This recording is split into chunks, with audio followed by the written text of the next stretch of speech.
तो मैंने देखा झारखंड में दूसरे लोग, दूसरे धर्म के, उसमें मुस्लिम भी है, तो वो आदिवासी बच्चियों के साथ में और शादी करके और वहाँ के जो संसाधन है, वहाँ की ज़मीन है, उस पर कब्जा करने का प्रयास कर रहे हैं।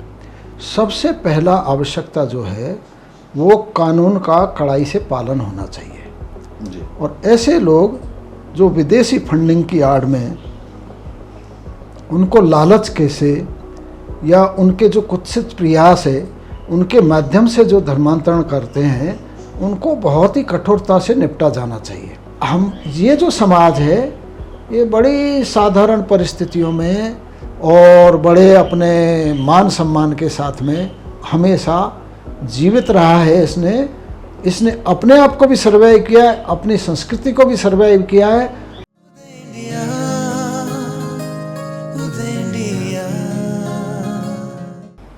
नमस्कार, उदय इंडिया डिजिटल में स्वागत है आपका। मैं हूं अंशुमान आनंद। मनुष्य वो है जो अपना दूसरों के लिए जिए, अपने लिए तो पशु भी जीते हैं।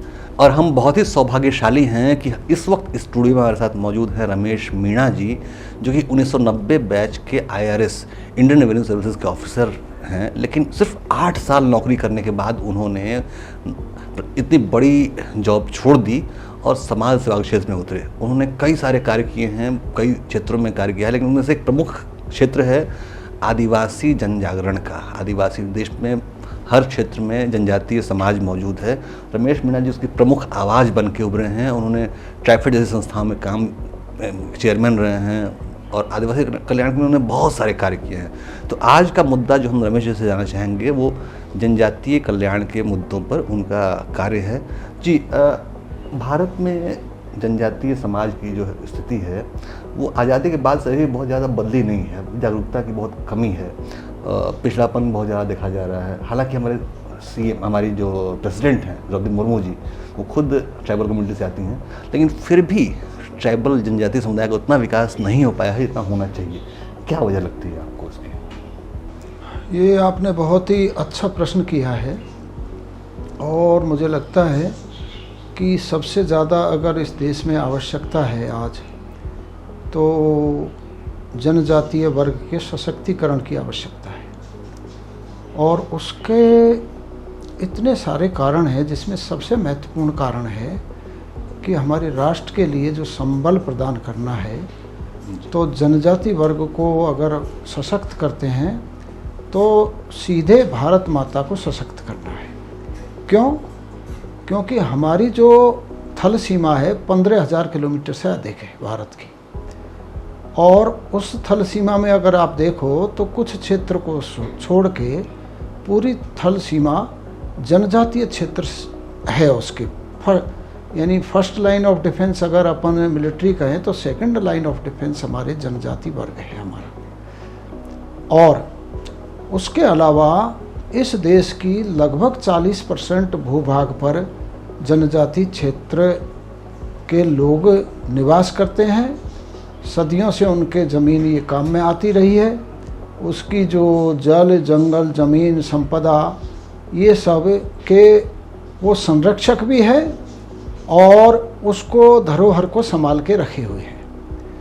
इसलिए उन क्षेत्रों का विकास और वहाँ के रहने वालों का विकास, तो अटल जी ने एक बार कहा था कि हमको ट्राइबल और टाइगर दोनों का ही विकास करना है, दोनों को ही संरक्षण देना है, दोनों को ही प्रमोट करना है। क्योंकि उस समय ऐसा आ गया था एक प्रश्न, तो कि ये ट्राइबल और टाइगर, इसमें से आपको टाइगर को बचाना चाहिए, इस तरह का। तो उन्होंने कहा नहीं, ऐसा नहीं है, ये एक दूसरे के पूरक है। इसलिए जल, जंगल, ज़मीन और उसकी अस्मिता की रक्षा के लिए ट्राइबल का निरंतर विकास होना, उसको सशक्त करना बहुत आवश्यक है। आपने बिल्कुल सही कहा कि हमारे देश के सीमावर्ती इलाके हैं वो ट्राइबल जोन में हैं। लेकिन मैं आप किसी बात से मुझे ध्यान आया कि जो पूर्वोत्तर का हमारा इलाका है, नॉर्थ ईस्ट का इलाका है, जो कि बड़ा ही ट्राइबल, सबसे बड़ा ट्राइबल जोन है, लेकिन इतने जनजातीय समुदाय के हमारे भाई बहन इतने भोले भाले होते हैं कि वो मिशनरियों के कुचक्र में पड़ के धर्मांतरण का जाल फैला हुआ है। और अक्सर हम देखते हैं कि धर्मांतरित जो समुदाय है वो देश विरोधी गतिविधियाँ अपनाने लगता है। तो इसका समाधान क्या है? क्या कोई जागृति कार्यक्रम होना चाहिए कि ट्राइबल संस्कृति बची रहे और किसी तरह का विदेशी मतलब उस पर विचारधारा पर ना थोपी जाए? यही बात हमारी संकल्पना है। भारतीय जनता पार्टी भी, प्रधानमंत्री नरेंद्र मोदी जी भी और हमारे गृह मंत्री अमित शाह जी भी, और पूरी हमारी संकल्पना है पार्टी की, वो इसी बिंदु पर आधारित है कि विकास भी होना चाहिए लेकिन उसकी संस्कृति का संरक्षण भी होना चाहिए। तो अब हम जब देखते हैं कि इन इलाकों में धर्मांतरण हुआ है तो धर्मांतरण के अनेक स्वरूप हैं। तो सबसे छोटा स्वरूप उसमें जो हम देखते हैं, जो लोगों के सामान्यतः ध्यान में नहीं आता है, तो मैंने देखा झारखंड में दूसरे लोग, दूसरे धर्म के, उसमें मुस्लिम भी है, तो वो आदिवासी बच्चियों के साथ में और शादी करके और वहाँ के जो संसाधन है, वहाँ की ज़मीन है, उस पर कब्जा करने का प्रयास कर रहे हैं। वो जब अपन देखेंगे तो वो एक बहुत बड़ा साजिश का हिस्सा है जो अपने देश को लगातार कमज़ोर करते हैं ऐसे लोग। तो ऐसे लोगों से निपटने के लिए, और ये आवश्यक है पहचानना कि जो ट्राइबल की अस्मिता को मिटाने पे तुले हैं वो हमारे देश के और एक तरह से विरोधी है और उनको किसी भी कीमत पे सहन नहीं किया जाना चाहिए। सबको इस ओर सजग भी करने की ज़रूरत है। और उसके अलावा जैसे आपने उत्तर पूर्वी क्षेत्र के बात भारत के जो बात बताई, उसमें ये लोग 1884 से काम कर रहा है, कोई चर्च उससे पहले से भी काम कर रहा है। तो अब उस समय तो महात्मा गांधी ने जो कहा था कि अगर मेरा बस चले तो मैं मिशनरियों को 1 मिनट भी इस भारत में नहीं रहने दूँ, क्योंकि उनको पता था कि अगर भारत की संस्कृति पे कोई आक्रमण हो रहा है तो वो मिशनरियों के माध्यम से हो रहा है। और जो विदेशी फंडिंग हो रही है हवाला के जरिए, जैसे अभी आपको पता चला कि ये जो छांगुर बाबा है, ऐसे छांगुर बाबा लाइमलाइट में तो आ गए। महोदय मैं बस करेक्शन एक चाहूँगा, उस नरपिशाच को बाबा ना कहें। बाबा एक सम्मानित शब्द है जो हम लोग हिंदू धर्म में इस्तेमाल करते हैं देवताओं के लिए या फिर संत महात्माओं के लिए, उसको कहें छांगुर कहें। हाँ, तथाकथित जो छांगुर है वो उस तरह से ऐसे, ये तो प्रकाश में आ गया क्योंकि ये मैदानी क्षेत्र में है।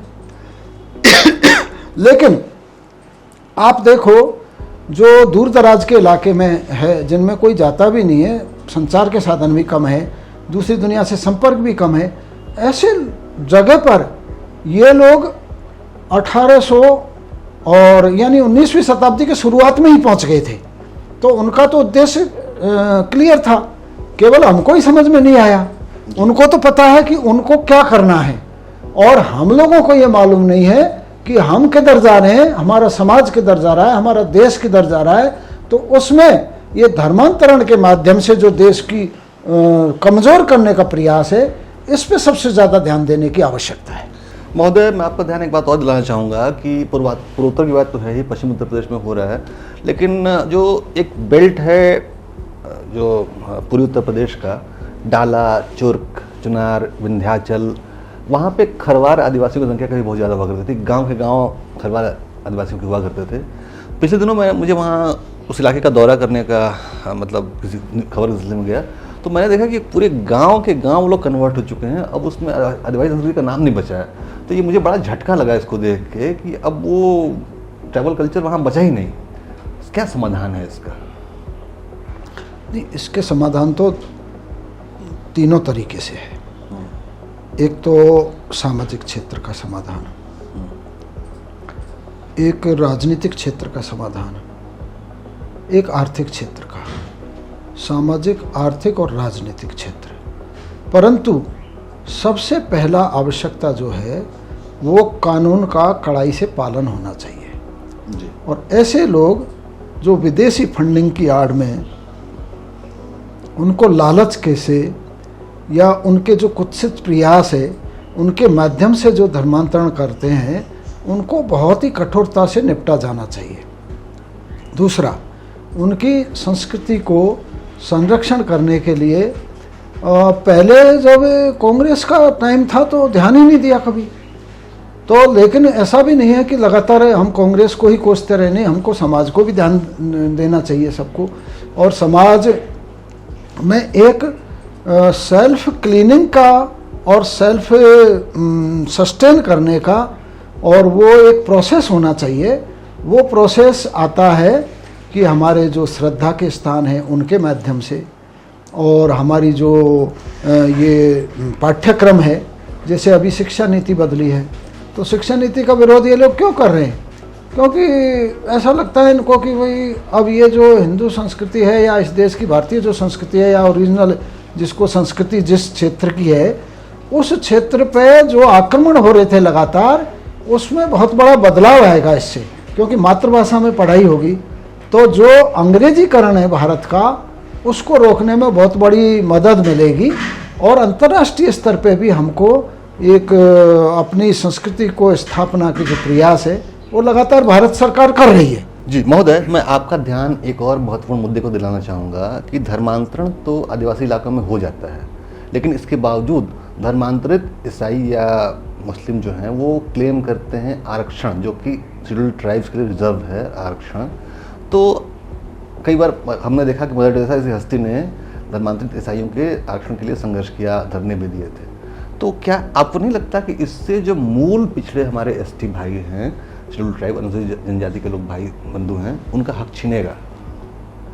नहीं, इसमें क्या है कि संविधान सभा में भी बहुत लंबा चौड़ा डिस्कशन हुआ इस बात के ऊपर। तो जो आरक्षण का आधार है वो शेड्यूल कास्ट के लिए तो अनटचेबिलिटी था, जो दो हिंदू धर्म में, क्योंकि अनटचेबिलिटी केवल हिंदू धर्म में है और ईसाई अपने आप को ऐसा नहीं मानते कि भाई हमारे बीच में अनटचेबल्स है, मुस्लिम भी ऐसे नहीं मानते कि हमारे बीच में अनटचेबल्स है, लेकिन ये हकीकत है कि उनके बीच में भी है ये सब चीज़ें। जाति वर्ग बहुत उनके बीच में भी है, एक वर्ग दूसरे से शादी संबंध वगैरह ये सब नहीं करते, एक साथ उपासना भी नहीं करते बहुत से। तो लेकिन अब क्या है कि इस बात का जो बाबा साहब ने उसको डलवा दिया था इस तरह से कि ये हिंदू जो होगा और उसमें से ये शेड्यूल कास्ट रहेगा, तो वो तो डल गया उसमें। अब उस कारण से, लेकिन ऐसा नहीं है कि उससे धर्मांतरण रुका नहीं है, वो धर्मांतरित हो रहे हैं। आज भी क्रिप्टो क्रिश्चियन एक बहुत बड़ा वर्ग, एससी वर्ग की जनसंख्या में काफ़ी बड़ा वर्ग है, तो उसके अलग अलग अनुमान है। तो जो पहले 1% भी नहीं था आज करोड़ों में पहुंच गया है वो, तो क्रिप्टो क्रिश्चियन, लेकिन वो अपने आप को हिंदू ही बताते हैं कि भाई आरक्षण छिन नहीं जाए इस वजह से। तो उसकी समाज में एक ऐसी व्यवस्था करनी चाहिए, ऐसा प्रोसेस होना चाहिए और उनको कानूनी जामा पहनाना है तो वो भी पहनाना चाहिए कि क्या हमारी सभ्यता संस्कृति जिसके आधार पे इनको आरक्षण मिला है वो लोग इसका पालन कर रहे हैं कि नहीं कर रहे हैं जी। तो उस आधार पे ऐसे ही अनुसूचित जनजाति वर्ग में भी जो आदिवासी संस्कृति का, जो जनजातीय संस्कृति वहाँ की है उसका अगर पालन नहीं करते हैं, कि जैसे गोत्र है, सगोत्र शादी नहीं होती हमारे राजस्थान में। दूसरा, हमारा एक वंश वृक्ष है, उसमें वंश का एक धराड़ी होता है जो वृक्ष है, और वो वृक्ष उसका धराड़ी होता है और गोत्र होता है, फिर कुल देवता है और कुल देवी है। ये कुछ स्तंभ है हर एक जनजाति के, तो वो सब जगह है, वो पूरे भारत में हर एक जाति में ही है वैसे तो, लेकिन विशेषकर जो जनजाति वर्ग में आदिवासी क्षेत्रों में ये 4-5 चीज़ें आपको जरूर मिलेगी। उसका कुल देवता, उसकी कुल देवी, उसका गोत्र और उसकी एक विशिष्ट परंपराएं जो ये है। अगर वो लोग इन परंपराओं का पालन नहीं करते हैं तो प्रोसेस हमको रखना चाहिए कि उनको जनजाति कहलाने का कोई हक नहीं ये है, जनजाति का लाभ भी उनको नहीं मिलना चाहिए। और ये चेक पॉइंट हम कहाँ से क्रिएट करेंगे कि वो पर्टिकुलर एक परिवार जो है वो उन टोटेम्स का, उन परंपराओं का पालन कर रहा है नहीं कर रहा है, इस जांच के लिए कोई व्यवस्था होनी चाहिए ना। वो तो हर गांव में मालूम है, वो तो पड़ोसी को पड़ोसी का सब मालूम रहता है जी कि ये धर्मांतरित हो चुका है, इसने ईसाई परंपराएं अपना ली है, इसने आदिवासी और जनजाति परंपराएं छोड़ दी है, तो सबको पता है। तो वो तो वहाँ से लोकल स्थानीय स्तर पे, अगर जैसे पुराने टाइम में हमारी कई व्यवस्था ऐसी होती थी कि वहाँ के जो मेहता है, वहाँ के पटेल है, वहाँ के जो विशिष्ट जन है, उनका एक ऐसा वर्ग था, तो उनको मालूम रहता था कि कौन क्या है किस तरह से। तो ऐसे अपने भी एक व्यवस्था स्थापित की जा सकती है। और कई जगह जो 5th शेड्यूल के एरिया है उसमें उनकी परंपराओं का महत्व भी है, उसको संविधान में दर्जा भी दिया गया है। तो इसलिए उस बारे में अपने को भी ऐसा विचार करना चाहिए, ऐसी व्यवस्था बनानी चाहिए कि इस आधार पे जो हमारी संस्कृति को नुकसान पहुंचा रहे हैं उनको आरक्षण का लाभ नहीं मिले। जी। अच्छा महोदय, मैं आप और एक विशेष बात पर आपको ध्यान दिलाना चाहूँगा कि दिल्ली की सीएम रेखा गुप्ता जी हैं, अभी नई नई बनी हैं, तो उन्होंने एक बयान दे दिया, पता नहीं गलतफहमी में दिया या क्या, कि दिल्ली में ट्राइबल पॉपुलेशन नहीं है, जबकि जो हमारी रिसर्च बताती है कि दिल्ली में लगभग 35 लाख की आबादी जो है वो जनजातीय समुदाय की है, निवास करती है। तो ऐसे में दिल्ली विधानसभा में दिल्ली की जो लोकसभा सीटें हैं उस पर एसटी रिजर्वेशन होना चाहिए, आपको नहीं लगता ऐसा? कि इसके लिए आप कुछ करना चाहेंगे? हमारे गांव में एक परिवार है, उसको दिल्ली वाले बोला जाता है। तो उनके पूर्वज दिल्ली में ही रहते थे, वो दिल्ली से ही गए हुए हैं। तो मुख्यमंत्री महोदया ने जो बात की है वो एकदम उस बात से मेल नहीं खाती कि यहाँ पे मीणा समाज की भी एक बहुत बड़ी जनसंख्या पहले भी थी और आज भी वो किसी भी रूप में है, लेकिन आज भी है। और इसके साथ साथ में जो जनजातियाँ हैं जो दूसरे प्रदेशों से आके रही है और उनको वर्षों हो गए, या जैसे अभी अभी हमने जो आसाम में देखा कि वहाँ टी ट्राइब है जी। तो टी ट्राइब को रिजर्वेशन हमारे प्रधानमंत्री जी ने दिया था, और मुझे विश्वास है उस आधार पे अगर पता चलेगा और प्रधानमंत्री जी के सामने ये बात लाई जाएगी तो वो ज़रूर इस बारे में विश्वास करेंगे, क्योंकि ये जो ST SC का सब्जेक्ट है ये कोई स्टेट सब्जेक्ट नहीं है। तो मुख्यमंत्री जी को इस बारे में फैसला लेने का अधिकार नहीं है, वो सिफारिश तो कर सकते हैं, वो ST कमीशन सिफारिश कर सकता है और राज्य सरकार भी सिफारिश कर सकती है, रजिस्ट्रार जनरल ऑफ इंडिया भी सिफारिश करते हैं। तो ये 4-5 एजेंसी मिलके और जो सिफारिश करती है उसके आधार पे केंद्र में निर्णय लिया जाता है। लेकिन जो ये संघ सूची का विषय होने के कारण से इसको फैसला केंद्र को ही लेना है। आज भी दिल्ली पुलिस में वही आरक्षण है, ST का आरक्षण वही 7.5% है, क्योंकि वो केंद्र के अधीन आती है। लेकिन जो स्टेट के अधीन आती है उसमें उन्होंने कुछ आरक्षण को कम किया है, या इस कारण से कुछ उनका कुछ न कुछ गलतफहमी में ये बोला है, ऐसा मुझे लगता है। अभी रेखा गुप्ता जी को मुख्यमंत्री बने हुए ज़्यादा समय हुआ नहीं है, अभी सारे आंकड़े उन्होंने अध्ययन नहीं किए होंगे, शायद यही वजह उन्होंने ऐसा बयान दिया होगा। हम अगले मुद्दे पर बढ़ते हैं महोदय। देखिए, हम लोग पत्रकार लोग हैं, देश के अलग अलग हिस्सों में घूमते रहते हैं। जैसे कि आपका जो क्षेत्र है राजस्थान का क्षेत्र है, देश का सबसे पश्चिमी इलाका, वहाँ के रिचुअल्स, वहाँ की ट्राइबल परंपराएं वहाँ के अलग हैं। अब हम उत्तरी हिस्से को देख लें, यानी करगिल और द्रास, लद्दाख जैसे इलाके, वहाँ के रिचुअल, वहाँ की परंपराएं अलग हैं, पूर्वोत्तर की परंपराएं अलग हैं। जो दक्षिण भारत दक्षिणी हिस्से के जो ट्राइबल कम्युनिटियाँ हैं उनकी परंपराएं अलग हैं। तो आप एक अनुभवी व्यक्ति हैं, सालों से ट्राइबल उसके लिए काम कर रहे हैं, एक धागा, एक सूत्र तो होगा जो इन सभी क्षेत्रों के जनजातीय समुदाय के आपस में बांधता होगा। उस धागे के बारे में दर्शकों को बताएं, क्योंकि लोग नहीं जानते हैं इस बारे में। ये बहुत अच्छी बात है। हो सकता है अपने कुछ साथी जो देख रहे हैं उनको पूरा इस बारे में ज्ञान नहीं हो। आजकल तो इंटरनेट का ज़माना है, इसलिए काफ़ी लोग जानते होंगे, ऐसा मैं मानता हूँ। लेकिन तो भी मैंने राजस्थान के एसटी मोर्चे का अध्यक्ष रहते हुए मानगढ़ धाम पे जो कार्यक्रम किया और जो जनजाति क्षेत्रों में वहाँ के उदयपुर क्षेत्र में काम किया, उसके बाद में जनजाति मोर्चे का राष्ट्रीय उपाध्यक्ष रहा, तो संपूर्ण देश में और उसकी जो जनजातियाँ हैं, जो शेड्यूल्ड ट्राइब है, उसमें सबका हमारे पास में अध्ययन भी किया जितना मेरे से हो सकता है। उसके बाद में लगातार 2.5 साल तक मैं मणिपुर में रहा, तो वहाँ मणिपुर में रहते हुए मैंने वहाँ के जनजातीय क्षेत्रों के प्रभारी के रूप में, जब पहली बार सरकार बनी थी 2017 में, उससे पहले और उस समय लगभग 2.5 साल रहा, तो वहाँ देखा।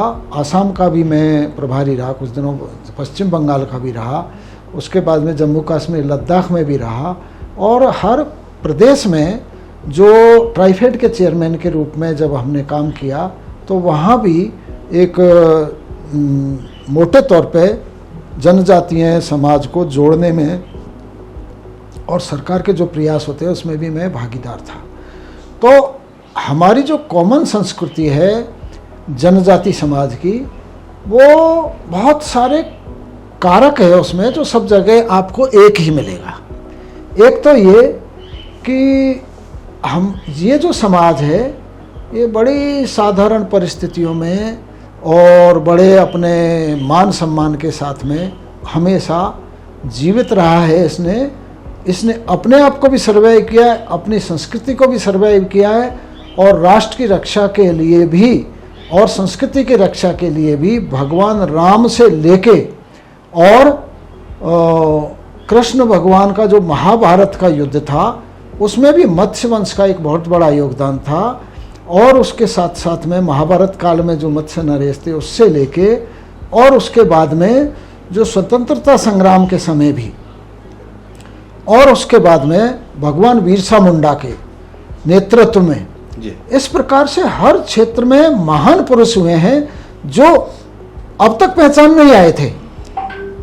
कुछ वर्षों पहले तक जो पहचान में नहीं आए थे उनको पहचान में लाने का काम प्रधानमंत्री नरेंद्र मोदी जी ने एक बहुत बड़े व्यापक स्तर पे किया है।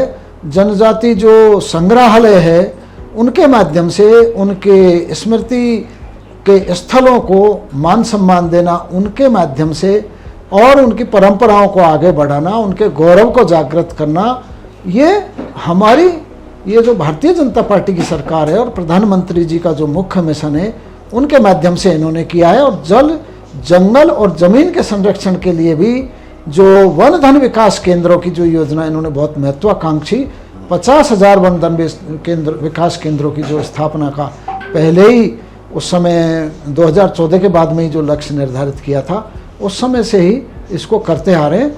तो मुझे लगता है कि जो हमारी आपने जो बेसिक प्रश्न पूछा है कि जनजातीय का मुख्य उद्देश्य एक सूत्र में एक प्रेरणा का तरीका क्या है, तो एक तो पैसे के आधार पर कभी आकलन नहीं होता इस समाज में कभी भी, और पैसे के लिए कोई काम नहीं होता, बस अपने आपका आनंद के लिए और अपनी परंपरा को जीवित रखने के लिए और अपने श्रद्धा के स्थानों को, अपने समाज को संरक्षित करने के लिए एक तो ये है मुख्य बात। तो दूसरा जो भी कुछ है वो सबसे पहले समाज को अर्पित किया जाता है। जैसे कि आप जितने भी उत्सव देखेंगे उसमें सबसे पहले बस वो उत्सवों में अपना जो चढ़ावा है, जो फसल होने के बाद में पहला चढ़ावा वहीं करते हैं इस तरह से। और दूसरा कि यह है कि ठीक है ये तो मेरा लड़का है, हमारे पहले कहते हैं अरे हमारा क्या है, भगवान का है या आपका है या समाज का है, इस तरह से मतलब उसको इस रूप में करते थे कि मेरा अपना कुछ नहीं है और सब कुछ समाज का है। इस प्रकार की एक मनोवृत्ति पूरे देश में मिलेगी। तो जो सामाजिक जीवन है यानी सहकारिता का एक तरह से अपन कह सकते हैं, तो वो जनजाति समाज की मुख्य परंपरा है और उसकी संस्कृति के माध्यम से आज भी प्रकटीकरण। स्वार्थहीनता, रमेश मीणा जी कहना चाहते हैं कि आदिवासी समाज जो है वो स्वार्थहीन होता है, मेरा मुझ में कुछ नहीं सब है तेरा, गुरु नानक देव जी ने कहा है कि जो तेरा है वो तेरा ही है, मेरा कुछ भी नहीं है, इसमें कोई स्वार्थ नहीं है। और इस भाव से जनजातीय समाज चलता है, एक बहुत ही उच्च आध्यात्मिक भावना है ये। अच्छा महोदय, एक प्रश्न मैं आपसे पूछना चाहूँगा कि आपका बड़ा लंबा अनुभव है ट्रैवल क्षेत्रों में काम करने या घूमने का, लेकिन एक रिपोर्टर के तौर पे मैं छत्तीसगढ़, झारखंड का जो उड़ीसा का जो एडजेसेंट इलाका है, जो मैं उस कुछ इलाकों में घूमा हूँ, वहाँ मैंने एक परंपरा देखी। हर गांव के देवता अलग हैं, हर गांव की देवी अलग हैं, लेकिन वो दो पूजा करते हैं। एक होता है बड़ा देव और एक होता है उनका लोकल छोटा देव, जो सिंहभूम, जैसे झारखंड में सिंहभूम की पूजा होती है। तो जो छोटा देव है वो बदल जाते हैं हर इलाके में, लेकिन बड़ा देव एक ही रहता है, वो शिवलिंग होता है, महादेव, शिव का प्रतीक स्वरूप होता है। ये परंपरा मैंने छत्तीसगढ़ में देखी, झारखंड में देखी, पूर्वी उत्तर प्रदेश के इलाकों में देखी कि बड़ा देव इस महादेव और छोटा देव उनके अपने कुल देवता बदल जाते हैं। तो मुझे लगता था कि ये संस्कृति पूरे भारत में शायद फैली हुई है क्या, कि वो एक बड़ा देव एक छोटा देव ऐसे पूजा करते हैं। ये साउथ में भी ऐसा ही कुछ ऐसी परंपरा है कुछ? नहीं, ये अगर आप ध्यान से इसको देखोगे तो एक छोटा सा उदाहरण बताता हूँ। हमारे यहाँ कैला देवी है, वो शक्तिपीठ है, तो उसका पुजारी आज भी मीणा है। तो अब यह है कि वहाँ के जो महाराजा है उन्होंने ट्रस्ट बना के उसको लिया है, परंतु मुख्यतः जो कुल देवी है समाज में, हर जनजाति समाज में, और जो कुल देवता है वो अलग अलग है। परंतु वो कहते हैं ना, एकम सद विप्रा बहुधा वदंती, वो उस भाव से और उस कारण से मुख्यतः जो छोटे देवताओं को देते हुए स्थान भी, सूर्य की, चंद्रमा की, पेड़ की, प्रकृति की पूजा करना, ये वेदों में भी है और ये सार्वभौम है एक तरह से। तो भारतीय संस्कृति का सबसे बड़ा संरक्षक जो ये जनजाति समाज है, उसको हम बोल सकते हैं, क्योंकि इसी की प्रेरणा से जो वेद भी लिखेंगे तो जंगलों में लिखे गए। श्रुति यानी सबसे पहले तो जो परंपरा आई तो वो लिखित में परंपरा नहीं थी, श्रुति के आधार पे है। इसी तरह से अभी कितने ही जनजाति क्षेत्रों में, आदिवासी क्षेत्रों में आपको ऐसे लोग मिलेंगे जो जड़ी बूटी है और उनकी परंपरा है, उनका झाड़ फूंक है, वो एक बड़े ही वैज्ञानिक तरीके से करते हैं और पीढ़ी दर पीढ़ी उसमें उनका ये चलता है। तो वो जो परंपरा है तो वो सब जगह, सब जनजाति क्षेत्रों में एक है, बल्कि पूरे भारत में ही इस तरह का है। जो भी मूल संस्कृति अगर आप देखो तो वही है पूरा सब जगह। तो वही रमेश मीणा जी ने इस बात को इंडोर्स किया, इस बात पे मुहर लगाई कि जो मूल सनातन संस्कृति है और जनजातीय संस्कृति, इसमें कोई मतलब एक ही राह के राही हैं दोनों, क्योंकि इसमें कोई भेद ही नहीं दिखता है, जो मेरा निजी अनुभव है। इसलिए इस वजह से मेरा प्रश्न रमेश जी से था कि फिर हम इसको क्यों अलग अलग मान के चलते हैं। हम तो जनजातीय, हम तो या तो पूरे हिंदू समाज को जनजातीय माने या पूरे जनजातीय समाज को हिंदू माने, इसलिए हमें इस दो टर्म का इस्तेमाल ही नहीं करना चाहिए। आप क्या लगता है आपको ऐसा? नहीं, बिल्कुल सही है, क्योंकि एक होता है ट्राइब है, तो ट्राइब तो सभी ट्राइब है एक तरह से ये मानते हैं, लेकिन जो शेड्यूल में आ गया वो शेड्यूल्ड ट्राइब, तो उनको संविधान का संरक्षण मिल गया। तो जो दूर दराज के इलाके में जो ट्राइब है उनको शेड्यूल में लेना है, जिनकी परंपराएं एक मुख्य ऐसा मानते हैं कि वही जब एक तरह से थोड़ा अलग पहचान है उनकी, उसको विशिष्ट, उसको देखते हुए उनको एक संरक्षित करने की आवश्यकता है। क्योंकि कोई जनजाति ऐसी भी है जिसकी संख्या खाली 100 ही है, कोई जनजाति ऐसी है जिसकी संख्या करोड़ों में भी है। तो इसलिए उसकी विशिष्ट पहचान को देने के लिए और बाकी जो संस्कृति का आक्रमण हो रहा है बाहर का, विदेशों का, दूसरी संस्कृतियों का, उनसे बचाने के लिए उनको संरक्षण उस समय संविधान निर्माताओं ने दिया था, ताकि दोबारा इस तरह का अपने देश पे गुलामी नहीं आए। तो लगातार जब संरक्षण अपन देंगे तो हमारी मूल संस्कृति बची रहेगी। वैसे तो आदिवासी मुद्दे पर, जनजातीय मुद्दे पर इतना बड़ा विषय है कि घंटों की चर्चा हो तो वो कम लगेगी। और मेरे मन में भी बहुत सारे सवाल हैं, लेकिन ऑडियो विजुअल मीडियम में समय की सीमा होती है। एक आखिरी प्रश्न मैं पूछना चाहूँगा रमेश मीणा जी से कि देखिए, जनजातीय समुदाय में भी एक समुदाय है पीटीजी, प्रिमिटिव ट्राइबल ग्रुप्स, जो कि इंस्टिंक्ट हो रहे हैं, विलुप्त हो रहे हैं। जैसे माल पहाड़िया है झारखंड के इलाकों में, छत्तीसगढ़ के इलाकों में। उनके लिए कुछ विशेष व्यवस्था नहीं होनी चाहिए, क्योंकि वो इंस्टिंक्ट हो रहे हैं, वो सिकुड़ते जा रहे हैं, गायब होते जा रहे हैं। जैसे आपने खुद ही कहा कि अभी कुछ जनजातीय समुदाय से 100 की संख्या में बचे हैं, कुछ कई करोड़ हैं। तो जो सिकुड़ रहे हैं, जो विलुप्त हो रहे हैं जनजातीय समुदाय, उनके लिए कुछ विशेष तौर पर क्या व्यवस्था की जानी चाहिए? जो आज भी जंगलों में रहते हैं, पहाड़ों पर रहते हैं, गुफाओं में रहते हैं, मतलब बिल्कुल वो नहीं आना चाहते हैं, लेकिन उनकी समस्या हो रही है उनके साथ। हाँ, वो आपने जो बात कही, इसमें ये संकल्पना है, हमारे कानून में भी है और इसके लिए कार्य योजना भी बनी है कि जो इस तरह के ग्रुप्स हैं, यानी आदिम जनजातीय समूह, प्रिमिटिव ट्राइबल ग्रुप्स भी बोलते हैं उसको, और उसके लिए प्रधानमंत्री जी ने विशेष योजना बनाई है और विशेष योजना बना के उनको विशेष तरह के इस प्रकार से प्रयास किए हैं कि अभी कुछ दिनों पहले ही वो योजना बनी थी, यानी शायद 5-1 साल हो गए उसको। तो पहले तो उनकी पहचान तो की गई थी पहले जी, लेकिन पहचान करने के बाद में इस तरह की कार्य योजना नहीं बनी थी। देश तो में अब कार्य योजना उनकी 1700 के आसपास पीटीजीज हैं, प्रिमिटिव ट्राइबल ग्रुप्स हैं, जो सरकार ने पहचान कर रखी है, लेकिन उनकी संख्या मतलब 10-20, कहीं पर 5 की संख्या में, कहीं 10 की संख्या में है। करीब 80-90 कैटेगराइजेशन है उसमें। असुर हैं, माल पहाड़ियाँ हैं, इस तरह की जनजातियाँ हैं, जारवा हैं, अंडमानीज हैं, ग्रेट अंडमानीज। तो ये सब समुदाय इंस्टिंक्ट हो रहे हैं और वास्तव में ये मानव संस्कृति की धरोहर हैं ये सब समुदाय। ये जब मानव संस्कृति जब विकसित हो रही थी तो वो उन चरणों को बताते हैं कि किन चरणों से मानव सभ्यता विकसित हुई है, तो उनका बचा रहना बहुत ही ज़रूरी है। तो मैं उम्मीद करता हूँ कि जो दर्शक इस कार्यक्रम को, इस चर्चा को सुन रहे हों, रमेश मीणा जी की बात को सुन रहे हों, वो इस पर संज्ञान लेंगे, क्योंकि हमें सिर्फ अपने लिए नहीं जीना है। हमारे पास एक उदाहरण है रमेश मीणा जी के तौर पे कि कैसे हम दूसरों के लिए जीकर अपना जीवन सफल बना सकते हैं। और मैं उम्मीद करता हूँ कि रमेश मीणा जी का ज्ञान जनजातीय मुद्दों पर तो है ही, और भी उन्होंने बहुत सारे कार्य किए हैं कृषि क्षेत्र में, पशुपालन के क्षेत्र में। तो उनसे हम और भी ज्ञानवर्धन करेंगे और उनसे जानना चाहेंगे कि आगे की क्या क्या योजनाएं हैं। अभी के लिए बहुत बहुत धन्यवाद।